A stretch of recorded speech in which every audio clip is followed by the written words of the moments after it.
I'm Mila, 29 years old, 18 months. That's how long my mother spent dragging me through court, trying to prove my grandmother was senile when she wrote her will. 18 months of her calling me a gold digger, a snake, and an ungrateful grandchild who manipulated a helpless old woman. But my mother didn't know something. Grandma had been preparing for this day for a very, very long time, and when we found the hidden room inside the mansion, a room that had been sealed for 40 years, everything changed.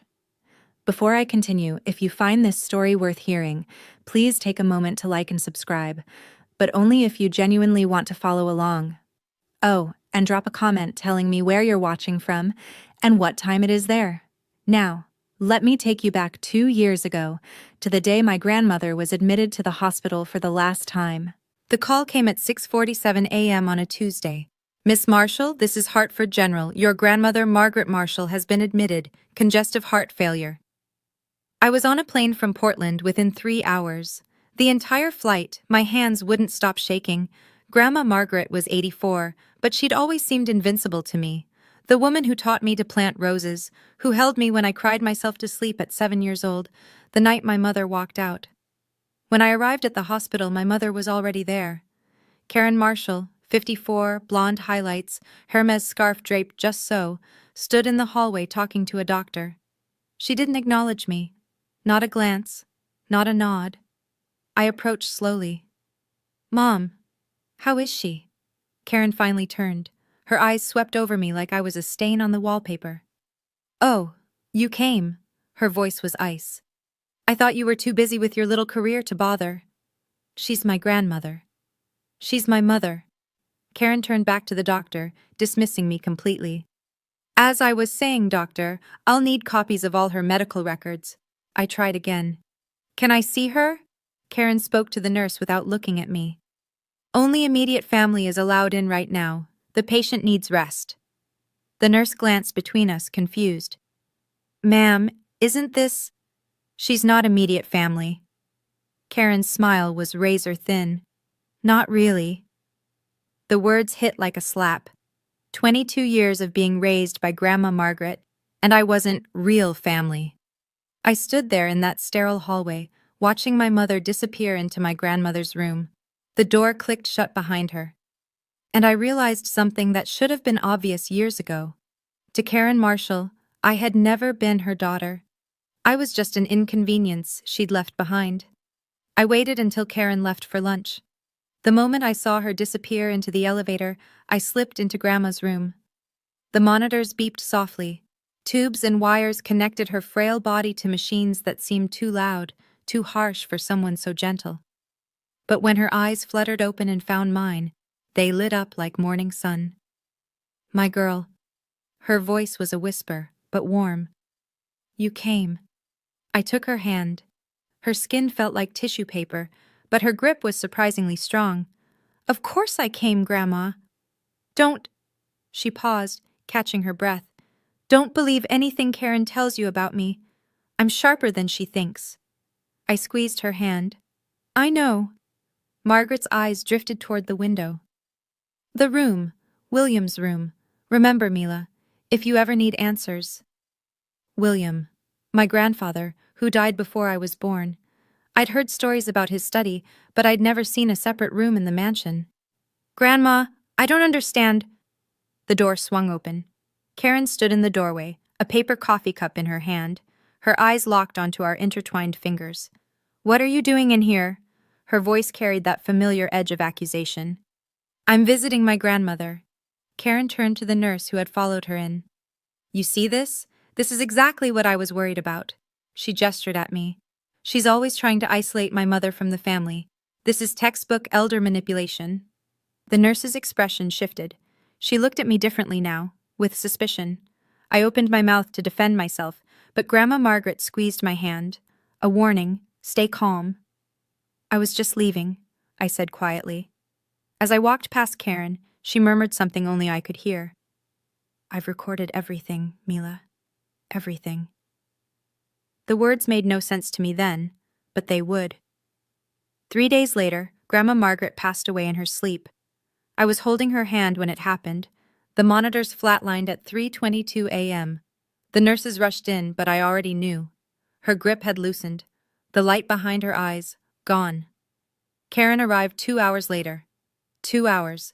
She burst through the door in full mourning attire, black dress, dark sunglasses pushed up on her head, and collapsed dramatically at the bedside. "Mama! Oh, Mama, I'm so sorry I wasn't here!" She sobbed loudly, clutching the sheets. "I should have been here, I should have!"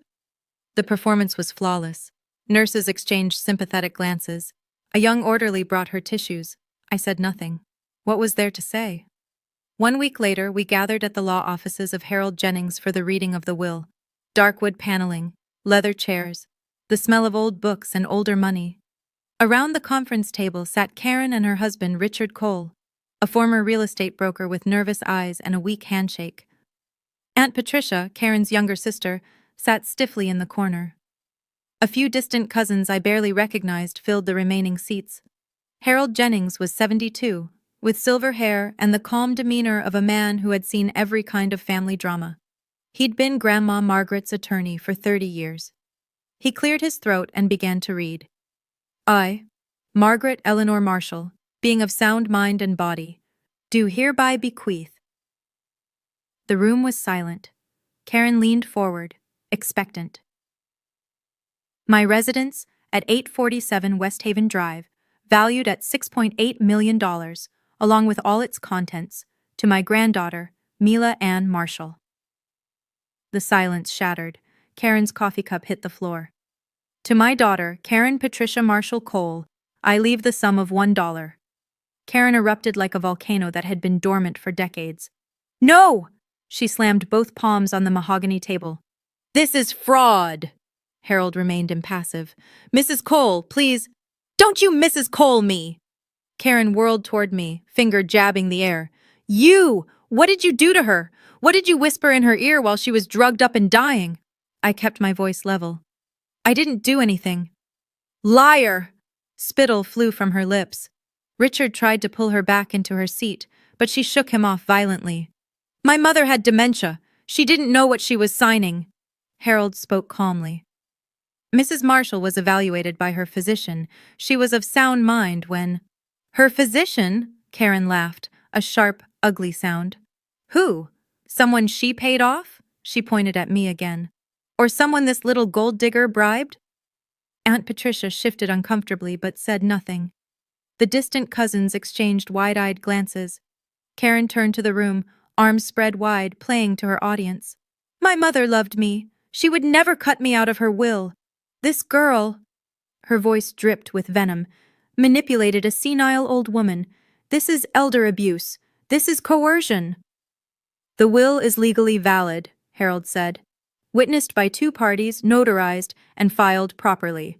Karen straightened her spine, composing herself with visible effort. When she spoke again, her voice had gone cold, calculated. We'll let the courts decide that, won't we? She gathered her purse. I'm contesting this will. I'll have it declared invalid. And when I'm done, everyone will know exactly what kind of person my granddaughter really is. She paused at the door, looking back at me with a smile that didn't reach her eyes. See you in court, sweetheart. The door slammed behind her. After the explosion, the conference room emptied quickly. Richard hurried after Karen without a backward glance. The distant cousins mumbled excuses and fled. Only Aunt Patricia lingered. She approached me hesitantly, wringing her hands. Mila, I don't know what to say. You don't have to say anything, Aunt Patricia. She glanced toward the door, as if afraid Karen might burst back in. Karen is my sister. I have to stand by her. You understand, right? I understood perfectly. Blood over truth. Appearances over reality. The Marshall family motto. Of course, I said quietly. Patricia left without another word. Harold began gathering his papers. Miss Marshall, I want you to know this will be a difficult fight. Karen has resources. She'll drag this out. I know. But the will is solid.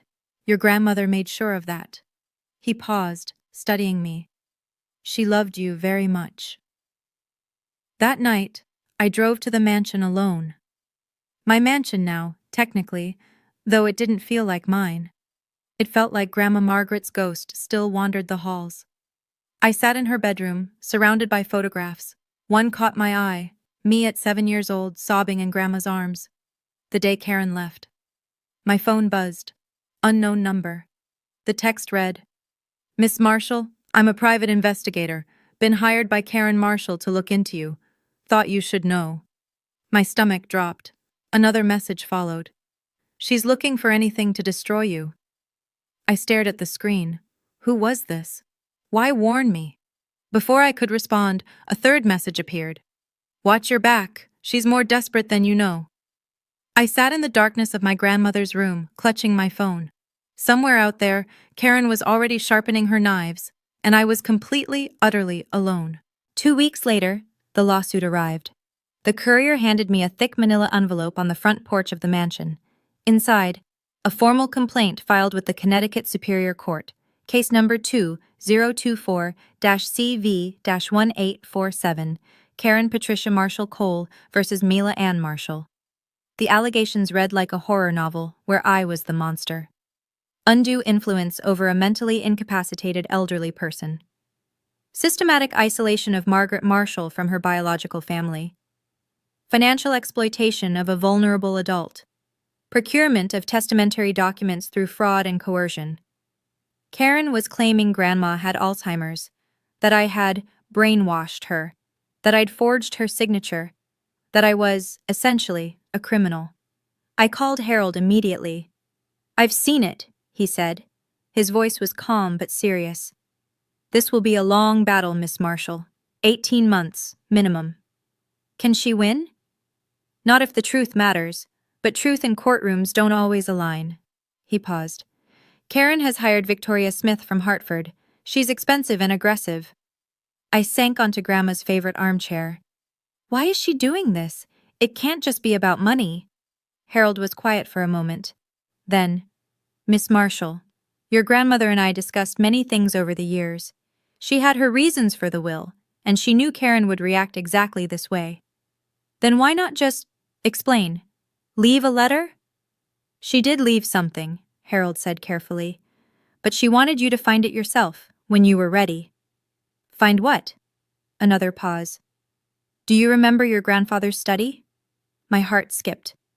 "Grandma mentioned it, at the hospital, but there's no study in this house." "There is," Harold said. "You just haven't found it yet. Look in the library, third bookshelf, a book called First Principles." The line went dead. Karen didn't wait for the courts to act. She launched her own offensive. By month 3, the rumors had spread through every country club and charity gala in Hartford County. I wasn't just a granddaughter contesting a will. I was a predator, a manipulator, a monster who had isolated a helpless old woman and stolen her fortune. I learned about the Whisper campaign the hard way. The email from my firm arrived on a Tuesday morning. "Dear Mila, we've received concerning information from an anonymous source regarding your personal conduct. Pending investigation, we're placing you on administrative leave." I called my supervisor immediately. "Janet, what's going on?" Her voice was strained. "Someone called HR, said you have psychological issues, that you're involved in financial fraud. They mentioned the lawsuit." "That's my mother. She's lying."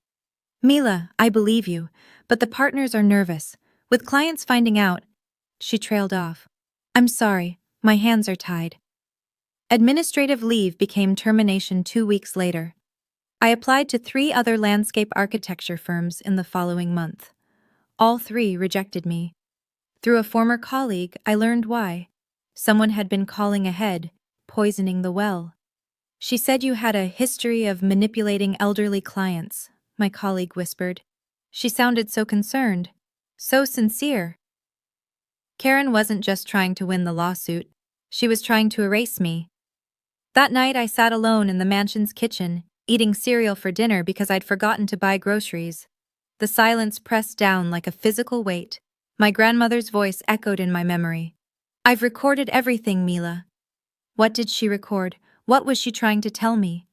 I looked toward the library, the third bookshelf, a book called First Principles. Tomorrow, I decided. Tomorrow I would find out. Karen requested a meeting at month 6. To discuss a settlement, her lawyer said. We met at a neutral cafe in downtown Hartford. Karen arrived in designer mourning, black Chanel, pearl earrings, the grieving daughter aesthetic perfected. Richard sat beside her like a well-trained lapdog. I sat across from them, alone.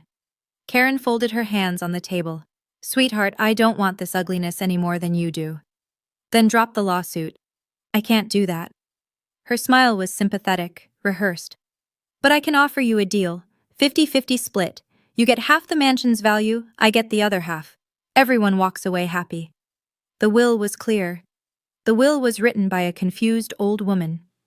Grandma wasn't confused. Karen's mask slipped, just for a second.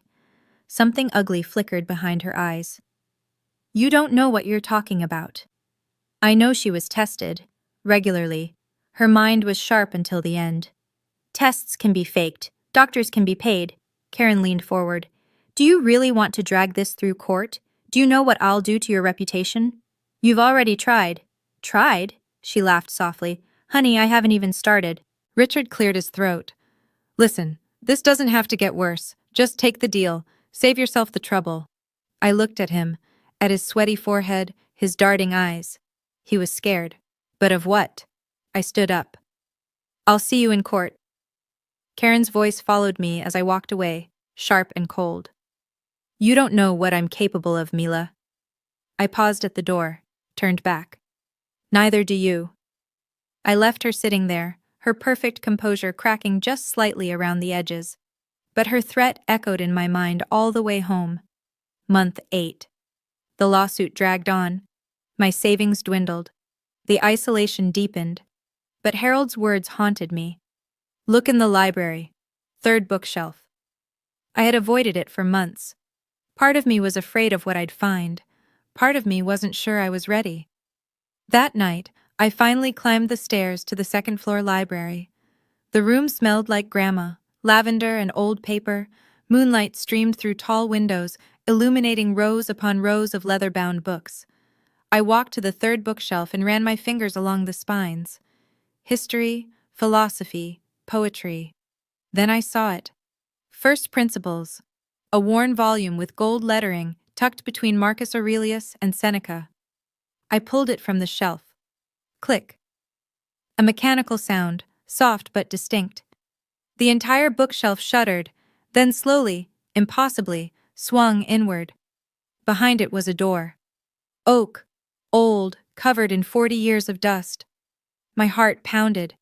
Grandma's words at the hospital. William's room, if you ever need answers. This was it. Grandfather William's hidden study. The room that didn't officially exist. I pushed the door open. The space was small, maybe 10 feet square, but it was packed with history. An antique desk, a cracked leather chair, filing cabinets lined one wall, and on the desk, positioned as if waiting for me, a metal box with a sticky note attached. The handwriting was shaky but unmistakable. Grandma Margaret's. For Mila, when the time comes. My hands trembled as I opened the box. Inside was a USB drive, a small digital camera, and a handwritten letter sealed in an envelope. I picked up the letter. My name was written on the front in Grandma's careful script. Whatever was in this room, she had left it specifically for me. I wasn't alone after all. The room held more secrets than I could have imagined. Against the far wall sat an old television monitor connected to what looked like a primitive recording system. The kind from the early 2000s, wires snaked across the floor to a more modern laptop, clearly added later. Grandma had upgraded. She'd been recording for years. I turned on the laptop. The desktop was organized with military precision. Folders labeled by year, 2012, 2013, 2014, all the way through 2024. Inside each folder, video files, dozens of them. 147 videos total, I whispered, counting. But before I watched any of them, I needed to read her letter. I settled into Grandfather William's old chair and broke the seal. My dearest Mila, if you're reading this, then I'm gone, and Karen has done exactly what I predicted. She's fighting for the mansion. She's calling me senile. She's trying to destroy you. I want you to know the truth. Karen began borrowing money from me in 2012. At first it was small amounts, 10,000 here, 20,000 there. She said it was for emergencies, for Richard's business troubles, for things I didn't question because she was my daughter. By 2015, I realized I'd lost control. She had me sign papers while I was recovering from hip surgery, still foggy from painkillers, a power of attorney, access to my accounts. When I tried to revoke it, she threatened me. She said if I didn't keep giving her money, she would make sure you never visited me again.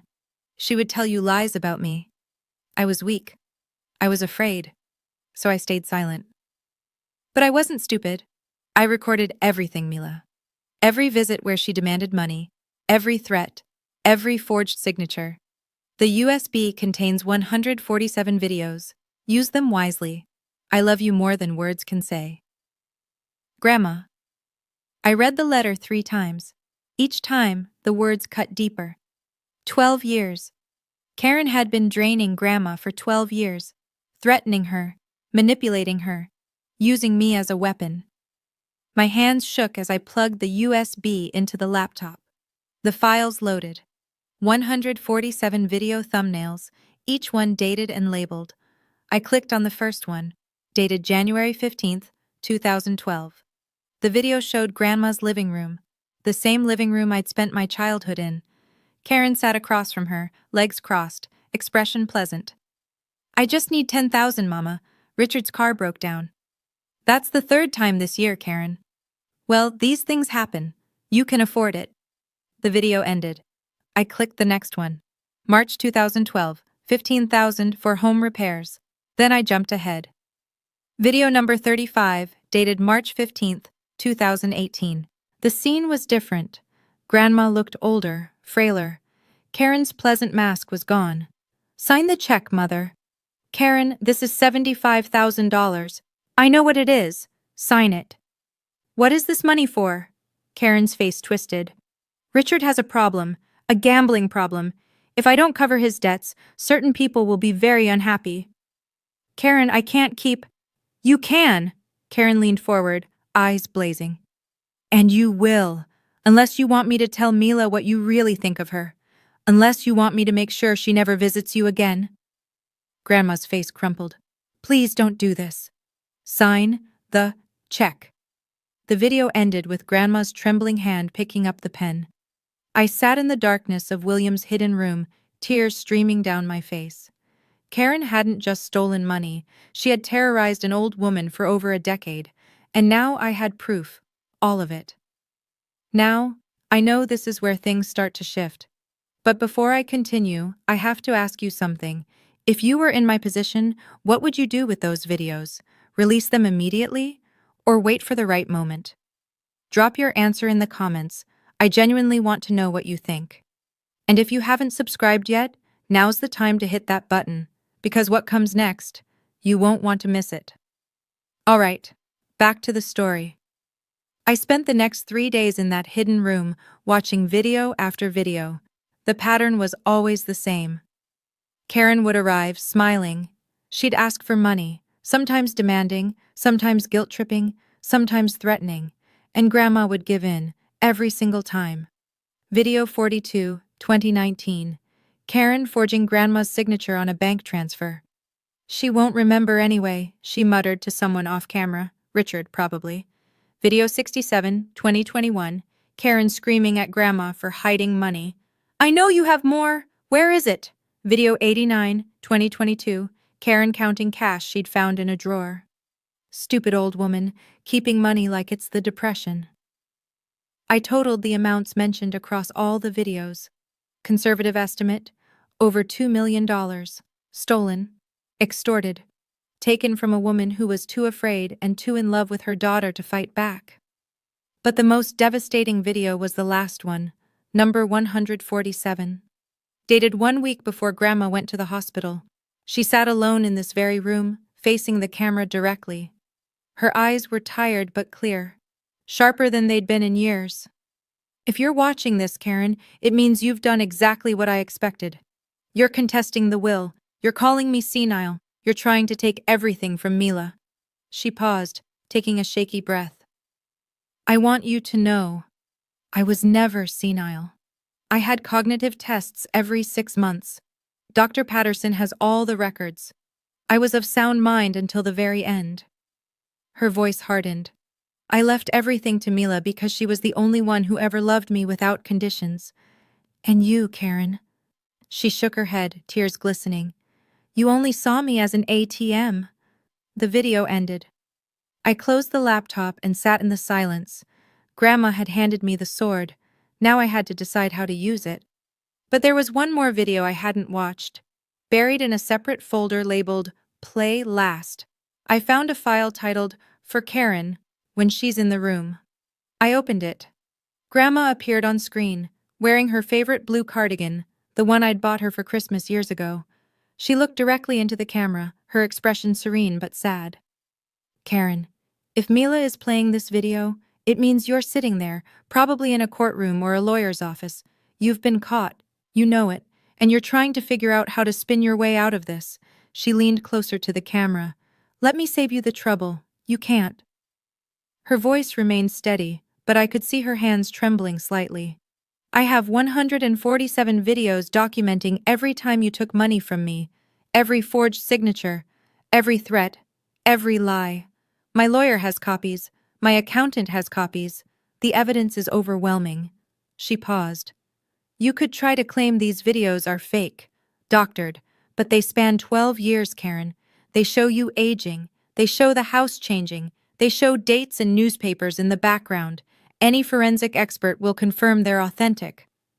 Grandma's eyes softened, just for a moment. I didn't want it to come to this. I gave you chance after chance to stop. To be better. You never took them. She straightened in her chair. So here's what's going to happen. You're going to drop this lawsuit. You're going to leave Mila alone. And you're going to pray that she's merciful enough not to press criminal charges. Her final words were barely above a whisper. Goodbye, Karen. I hope someday you understand what you've lost. The screen went black. I saved this video separately.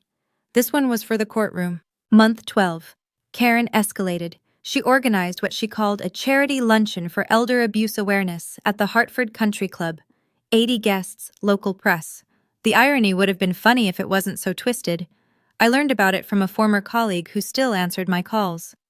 Mila, she's telling everyone you isolated your grandmother, that you manipulated her into changing the will. People are believing her. I didn't attend, but I heard every word secondhand. Karen took the podium in a black dress, dabbing at dry eyes with a lace handkerchief. My mother was a wonderful woman, she began, but in her final years, she fell victim to someone she trusted, her own granddaughter. Gasps from the audience, sympathetic murmurs. This girl, and I hesitate to even call her family, cut my mother off from everyone who loved her. She whispered poison in her ear. She convinced an elderly woman with dementia to sign over everything. Karen's voice broke perfectly. I'm not fighting for money. I never was. I'm fighting for justice, for my mother's legacy. The audience applauded. Someone shouted, "We're with you, Karen." That night, the messages started. My phone lit up with texts from numbers I didn't recognize. Gold digger. Predator. You should be in prison. Your grandmother is crying in heaven because of you. One message stood out. It came from Aunt Patricia's number. I believed Karen until today, but something doesn't add up. Can we talk? My thumb hovered over the reply button.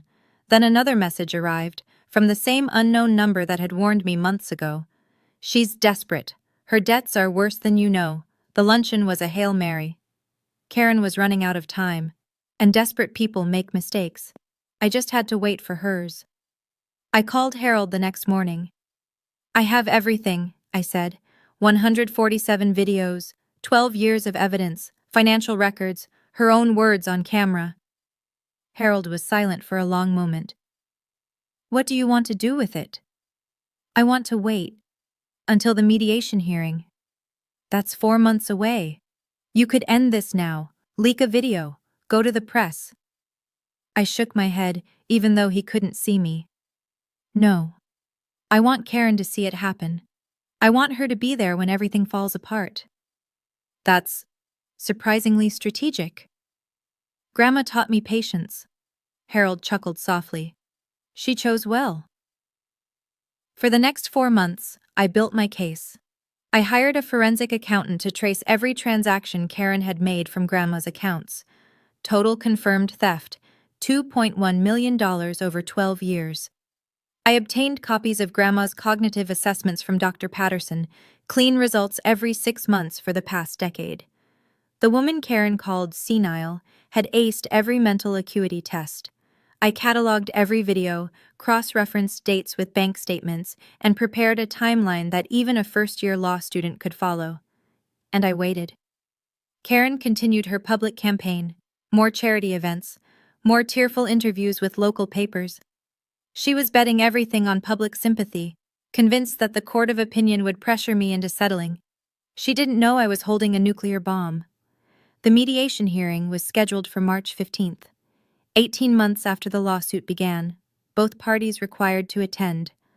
A last attempt at resolution before trial. Karen would be there, Richard would be there. Aunt Patricia had agreed to come as a family witness, and I would finally show them all what Grandma had left behind. March 15th arrived cold and gray. The mediation was held in a conference room at the Hartford Superior Courthouse. Neutral ground, fluorescent lights, a long oak table that had seen 1,000 family feuds. I arrived early with Harold. We sat up on one side of the table, just us, a laptop, and a thick folder of documents. Karen swept in at exactly 9 a.m. Black designer suit, gold jewelry, the picture of wealthy victimhood. Richard trailed behind her, looking gray and thin. Something had changed in him. He seemed diminished, like a man carrying a weight too heavy to bear. Behind them came Victoria Smith, Karen's attorney. Sharp suit, sharper eyes. She'd built her career on aggressive litigation and had never lost an estate dispute. Aunt Patricia slipped in last, taking a seat near the back wall. She caught my eye and gave a small, uncertain nod. Judge Morrison, the court-appointed mediator, sat at the head of the table, 60 years old, silver-haired, with a reputation for no-nonsense proceedings. This mediation is to determine whether a settlement can be reached in case 2024-CV1847, he began. Both parties have the opportunity to present their positions before we discuss terms. Victoria stood first. Your Honor, my client has endured 18 months of emotional torment. Her mother's dying wishes were corrupted by a granddaughter who exploited a vulnerable, mentally diminished woman. Karen dabbed at her eyes right on cue. We intend to prove that Margaret Marshall lacked testamentary capacity, that Mila Marshall exercised undue influence, and that this will should be declared null and void. Victoria sat down. Judge Morrison looked at me. Miss Marshall, your response? I looked at Harold. He nodded. Your Honor, I said quietly, we have evidence that tells a very different story. Victoria wasn't finished. Before the respondent presents anything, she said smoothly, I'd like my client to address the court directly. Mrs. Cole has important testimony about her mother's final months. Judge Morrison nodded. Proceed. Karen rose slowly, clutching a tissue like it was a prop in a Broadway production. She turned to address the room, not just the judge, but Aunt Patricia, Richard, anyone who would listen. My mother didn't recognize me at the end, she began, voice trembling. She would look right through me, call me by other names, forget who I was. She dabbed her eyes. But with Mila? She was always clear, always lucid. Karen's voice turned bitter. Doesn't that seem strange? That my mother only had clarity when her manipulator was present? Patricia shifted uncomfortably in her seat. I noticed Richard staring at the floor. I tried to visit her, Karen continued. I tried to be there for her. But every time I came to the house, Mila had some excuse. She's resting. She's not feeling well. Maybe tomorrow. She pointed at me, hand shaking. My mother died thinking I abandoned her, because this woman, this girl, planted those thoughts in her mind, isolated her, turned her against her own daughter. Karen sat back down, burying her face in her tissue. Victoria looked satisfied. Your Honor, we have sworn statements from Mrs. Cole's friends confirming Mrs. Marshall's declining mental state. We believe this pattern of isolation constitutes elder abuse. Judge Morrison made a note. Miss Marshall, you may respond. I stood. My grandmother wasn't senile, I said calmly. She wasn't manipulated, and she wasn't isolated. I placed my hand on the laptop. She was documenting everything. Karen's head snapped up. What? Harold connected the laptop to the room's display screen. The large monitor on the wall flickered to life. Your Honor, I said. My grandmother left behind video evidence. 147 recordings spanning 12 years. I'd like to play one now, the final video she made, 1 week before her death. Victoria half rose. Your Honor, we've received no prior disclosure of this. The evidence was discovered in a hidden room in the estate, Harold interjected smoothly. My client only recently gained access. All materials will be fully disclosed to opposing counsel. Judge Morrison considered this. I'll allow it. Play the video. I clicked play. Grandma Margaret appeared on the screen, sitting in William's hidden study, wearing her blue cardigan, eyes clear and focused. Karen went rigid. If you're watching this, Karen, Grandma's recorded voice filled the room, it means you've done exactly what I predicted. Karen whispered, No. You've contested the will. You've called me senile. You've tried to take everything from Mila. The room was utterly silent.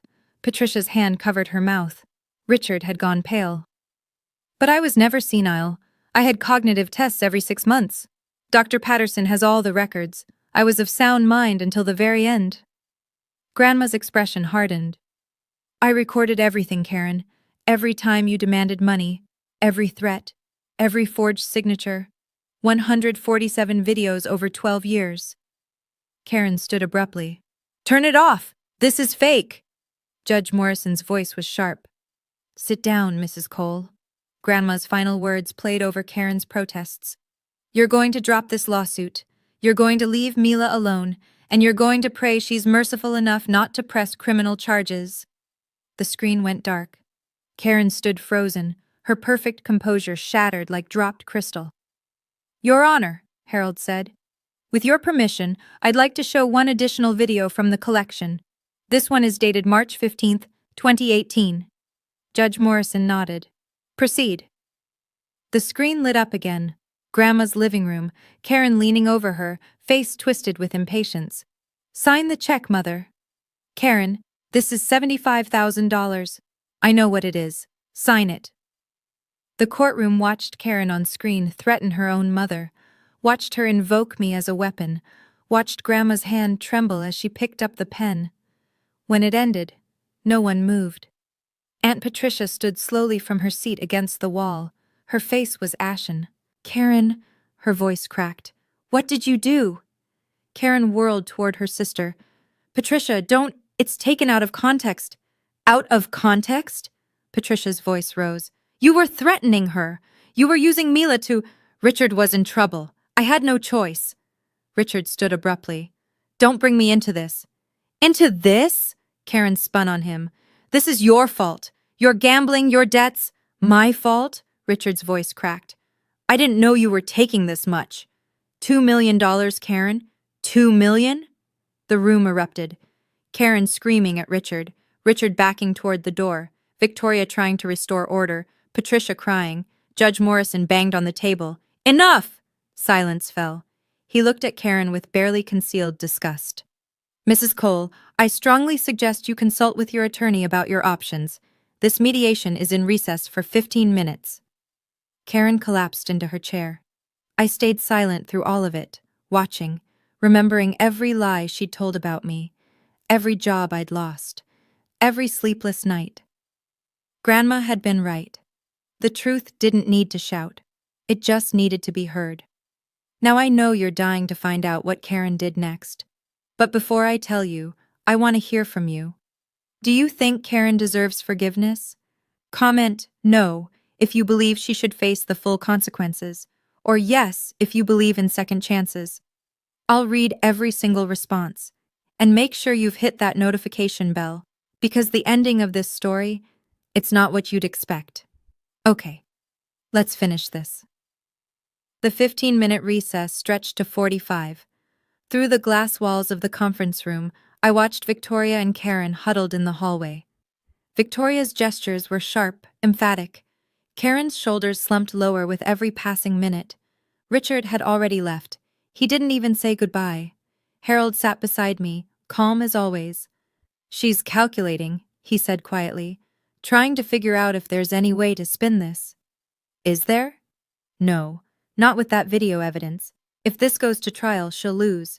And if the prosecutor sees those recordings. He let the implication hang.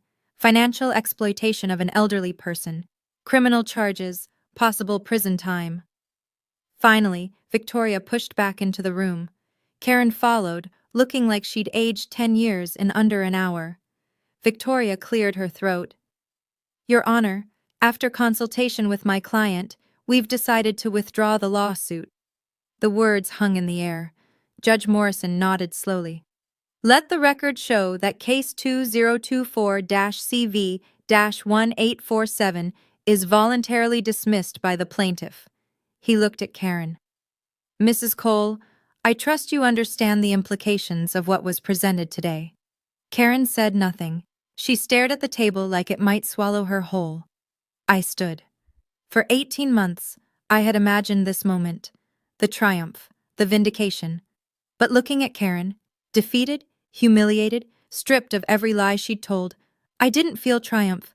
I felt tired and strangely empty. Mrs. Cole, I said quietly. She flinched but didn't look up. I'm not going to pursue criminal charges. Her head snapped up. Victoria's eyebrows rose. Not because you deserve mercy, I continued, but because Grandma didn't want me to become someone who destroys people. She wanted me to protect myself, not to seek revenge. Karen's mouth opened, but no words came out. I turned and walked out of the room. The courthouse hallway felt different as I walked through it. The fluorescent lights seemed softer. The weight I'd carried for 18 months lifted from my shoulders, pound by pound. Harold caught up to me at the elevator.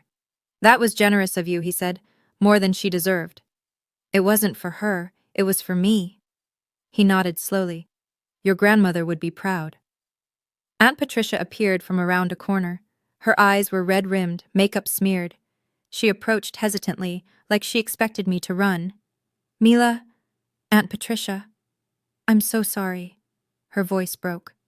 All these years I believed Karen. I stood by her when I should have. She couldn't finish. Part of me wanted to walk away, to punish her for every cold shoulder, every suspicious glance, every time she chose blood over truth. But I thought of Grandma, of her quiet strength, her patience. You didn't know, I said finally. Karen fooled everyone. That doesn't excuse— No, it doesn't. I met her eyes. But I'm tired of grudges. I watched what bitterness did to Karen. I don't want that for myself. Patricia's face crumpled. Is there any chance we could start over? I know I don't deserve it, but I don't know, I said honestly. Maybe, but it's going to take time. She nodded quickly. Time. Yes, of course. Whatever you need. I stepped into the elevator. Patricia didn't follow. As the doors closed, I caught one last glimpse of Karen in the hallway. Victoria was speaking to her, but Karen wasn't listening. She was staring at me. For just a second, I thought I saw something in her eyes. Regret? Shame? Or just anger at getting caught? The doors shut before I could decide. It didn't matter anymore. The fallout was swift and merciless. Within a week of the mediation, word spread through Hartford's elite circles. No one needed to leak the videos. The people in that courtroom talked, and that was enough. Karen resigned from her positions on the Hartford Women's Foundation and the Children's Hospital Auxiliary Board. Both organizations released carefully worded statements about pursuing new leadership directions. Everyone knew what it really meant. Her country club membership was suspended pending review. Translation: don't come back. The charity luncheon friends who had rallied to her cause suddenly couldn't return her calls. Invitations dried up. The sympathetic local reporter who had covered her elder abuse awareness campaign wrote a very different follow-up piece. And Richard filed for divorce 3 weeks later. The papers cited irreconcilable differences, but the real story leaked through his lawyer. He was distancing himself from any potential criminal liability. He'd been married to Karen for 12 years and claimed he never knew the extent of her financial manipulation. I didn't believe him entirely, but I also didn't care. Harold called me with updates every few days, whether I asked for them or not. Karen's trying to sell some property, he reported one afternoon. Looks like the creditors are circling. What creditors? Richard's gambling debts. Turns out she was covering them with your grandmother's money. Now that the money's gone. I thought about that. Karen had spent years stealing from Grandma to prop up a lifestyle built on lies. Now the whole house of cards was collapsing. Should I feel sorry for her? I asked. Harold was quiet for a moment. That's not really a legal question, Miss Marshall. No, it wasn't. But standing in my grandmother's garden, watching spring flowers push through the soil, I found I didn't feel sorry for her at all. I felt free. A month after the mediation, I returned to the hidden room. There was still so much I hadn't gone through, filing cabinets full of documents, photo albums, letters. Grandma had kept everything. I was sorting through a drawer when I found another folder. This one was labeled simply, About Karen, the Truth. Inside was a single video file. I hesitated. Part of me felt like I'd seen enough. Part of me knew I hadn't. I clicked play. Grandma appeared on screen, looking older than in the other videos. This was recent, maybe just months before she died. Mila, she began, there's something I never told you about why Karen left. My breath caught. You were 7 years old. Karen had met Richard. He was wealthy then, or at least he seemed to be. He didn't want to raise another man's child. I knew this part, or thought I did. But that wasn't the real reason. Grandma's voice trembled. The real reason was, Karen told me you ruined her life. That if she hadn't gotten pregnant at 25, she could have been someone. Done something. The words hit like physical blows. She wanted to leave you with me, but she wanted compensation. Grandma laughed bitterly. My own daughter asked me to pay her to give up her child. I couldn't breathe. I agreed. I paid her $50,000, and I swore I would never tell you. Tears ran down Grandma's cheeks. But you deserve the truth, Mila. Karen didn't just abandon you. She sold you. The video ended. I sat in the silence of that hidden room, processing what I'd just learned. My mother hadn't just left me behind. She had literally put a price tag on me, and Grandma had paid it. To keep me. 2 weeks later, Aunt Patricia came to visit. I was in the garden, Grandma's garden, pulling weeds from the rose beds. The spring sun was warm on my face, and for the first time in nearly 2 years, I felt something like peace. Patricia's car pulled into the driveway. She got out slowly, holding a small box. Mila, do you have a minute? I stood, brushing dirt from my knees. Of course. We sat on the patio, iced tea sweating in the afternoon heat. Patricia kept touching the box in her lap, like it might escape if she let it go. I need to tell you something, she said finally. Something I should have told you years ago. Okay. She opened the box. Inside was a bundle of envelopes, yellowed with age, maybe 30 or 40 of them. These are checks, Patricia said quietly. From me, to your grandmother, every month for 20 years. I stared at her. I don't understand. When Karen left you with Mama, I knew. I knew Karen would never send money to help raise you, so I did. She pulled out an envelope, showed me the check inside, $200, dated 1998. I never told anyone, not Karen, not your grandmother even knew who it was at first. I sent them anonymously for the first 5 years. But why? Patricia's eyes filled with tears. Because you were 7 years old, and your mother had just walked away from you, and I couldn't do anything to stop Karen, but I could do this. I looked at the box of envelopes, 20 years of quiet support, 20 years of silent love from a woman I thought had chosen Karen over me. Grandma never told me. She found out eventually, but I asked her to keep it secret. I didn't want Karen to know. Sometimes, family surprises you. 3 months after the mediation, Karen's letter arrived. Plain white envelope, no return address.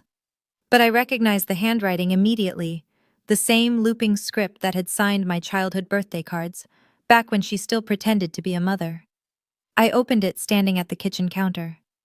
Mila, I know I don't deserve to write to you, but I have no one else. Richard left. My friends won't speak to me. Patricia hasn't returned my calls in weeks. I'm not writing to make excuses. I know what I did was wrong. I know I hurt you. I know I hurt Mama. But I'm still your mother. Doesn't that count for something? I just want to talk, to explain, to make things right, if that's even possible. Please, Mila. I have nothing left. I only have you. Karen. I read it 3 times. Then I sat down at Grandma's writing desk and composed my reply. Karen. I received your letter. I've thought carefully about what to say. You're right that you don't deserve to write to me. You're also right that you hurt me and Grandma in ways that can never be undone. But here's what you're wrong about. You are not my mother. Not in any way that matters. You gave up that title 22 years ago when you traded me for $50,000. Yes. I know about that now. I don't hate you. Hate requires energy, and I've wasted enough on you already. But I also don't have anything to give you. Please don't contact me again. Mila. I sealed the envelope, walked to the mailbox, and sent it. Then I went back to the garden and kept planting. Some roots need to be cut for others to grow. 6 months later, Eleanor's garden opened its doors. I named it after my grandmother's middle name, the name I'd always loved, the name she'd asked me to use if I ever wanted to honor her. The mansion's eastern wing became a community center. The sprawling grounds became a teaching garden. Every Saturday morning, children from Hartford's underserved neighborhoods came to learn about plants, about patience, about growing something beautiful from nothing but soil and sunlight. Aunt Patricia helped with the ribbon-cutting ceremony. She'd been coming around every weekend now, tentatively at first, then with more confidence. We weren't the same as before, but we were building something new. I stood in the garden that afternoon, watching a group of 8-year-olds argue about who got to water the tomatoes. Their laughter echoed off the old brick walls. My phone buzzed. An email from my former firm. We'd love to discuss bringing you back, senior position, your choice of projects. I smiled and typed back, thank you, but I've found my project. Later that evening, I stood in front of Grandma's portrait in the main hall. The painting had been there for as long as I could remember. Margaret Eleanor Marshall, age 60, captured in oil and canvas. I understand now, I said softly. You didn't leave me a house. You left me a beginning. I thought about everything she'd endured, the stolen money, the threats, the daughter who saw her as nothing but a source of income. And through it all, she'd protected me, prepared for me, loved me. I'm going to make this place matter, I promised her. For the kids who need somewhere to belong, like I did. The portrait didn't answer. But I swear, just for a moment, her painted eyes seemed warmer. Spring has come again to the mansion grounds. The garden is in full bloom, roses and tulips and the purple lavender Grandma always loved. Children run through the paths every weekend, their small hands dirty with soil, their faces bright with discovery. I've learned a lot in the past 2 years. About family, about betrayal, about the difference between the people who share your blood and the people who actually show up for you. Here's what I know now. Not everyone who calls themselves family will treat you like family. Some people see love as a transaction, something to exploit, something to trade. They'll take and take until there's nothing left, then blame you when the well runs dry. It doesn't mean you're unworthy of love. It means they were incapable of giving it. Grandma understood that. She couldn't fix Karen. She couldn't make her daughter into a different person. But she could protect me from the fallout. She could leave me evidence and truth and the resources to build something meaningful. She could love me the way I deserve to be loved. And in the end, that's what I'm passing forward. Every kid who walks through these garden gates learns the same lesson. You can grow something beautiful even in broken soil. If you've ever had to set boundaries with someone who should have loved you better, or if you're still figuring out how, I want to hear your story. Drop it in the comments. You're not alone, and your experience matters. Thank you for staying with me until the end. Remember, you don't have to defeat anyone to win. Sometimes, winning just means finding yourself again. I'll see you in the next story. Thank you so much for watching all the way through. If this story resonated with you, please share it with someone who might need to hear it. Don't forget to subscribe and hit that notification bell so you never miss a new story. And if you're hungry for more family drama, check out the videos linked in the description. Each one has lessons worth taking with you. Until next time, take care of yourself.